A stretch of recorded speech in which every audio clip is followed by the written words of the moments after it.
Saya selaku pemilik rumah tidak merasa keberatan. Klarifikasi pemilik rumah rusak akibat getaran parade sound system di Malang ngaku tak keberatan. Setelah sebelumnya viral video yang menampilkan kondisi rumah yang rusak akibat parade sound system, sang pemilik rumah pun akhirnya menampakkan diri. Namun setelah kondisi rumahnya viral di media sosial, pria itu malah meminta maaf dan memberikan klarifikasi. Dikatakannya, acara karnaval itu memang digelar atas kesepakatan bersama. Ia pun mengaku tak keberatan sama sekali.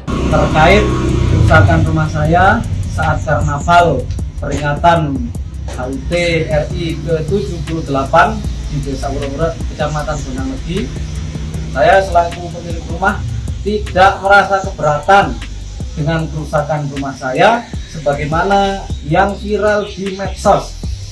Dan saya pribadi bukan pembuat video yang viral tersebut, karena acara ini diselenggarakan bersama-sama oleh seluruh warga Desa Urek-Urek.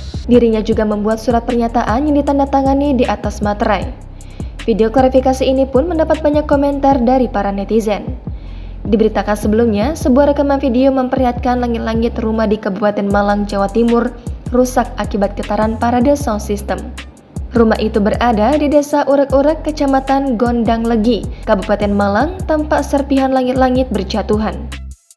Kasihumas Polres Malang, Ibtu Ahmad Taufik membenarkan bahwa ada kerusakan ringan di langit-langit rumah salah satu warga akibat parade sound system di Desa Urek-Urek, Kecamatan Gondang Legi, Kabupaten Malang.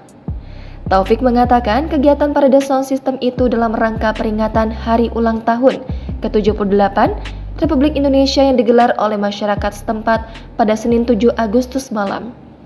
Pemerintah desa setempat sudah mendatangi rumah warga yang rusak itu untuk bermusyawarah. Pemilik rumah, Ari Nur Alamsyah, menyatakan tidak akan meminta ganti rugi. Kapolsek Gondang Legi, Kompol Pujiono, mengatakan tidak ada aduan terkait kerusakan rumah tersebut. Pujiono juga menyebut tidak ada izin ke Polsek Gondang Legi soal kegiatan parade sound system tersebut. Izinnya diterima pihak Polsek hanya kegiatan karnaval.